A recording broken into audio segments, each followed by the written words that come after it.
दिखाएं जी जरा, देखिए का मुंह खोले जरा। वो पहला खल को ना मुंह खुल गया। ओ यार सबर करो, माचिस दे रहे ना, दियो जी दियो। वो नहीं पटने रखो वो रखो जी उते। ओ सर कख भी नहीं होना, ये बहुत हैवी काम है जी। ये तो 30 बंदे तुम राशन ले आए हो क्यों जी? इतने 30 बंदे राशन है चलो नहीं, मैं तो आख्या सी एक पाया बू है। चौधरी जियाद साहब बोले क्या करसा जी,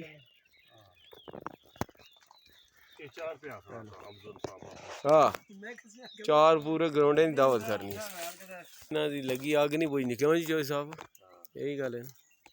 देखो ना जी आने वाला है जी, पर आग लाने च भी माहिर आना जी। देखो ना जी, असल जी लकड़ है ना, इसका कमाल है सारा कमाल।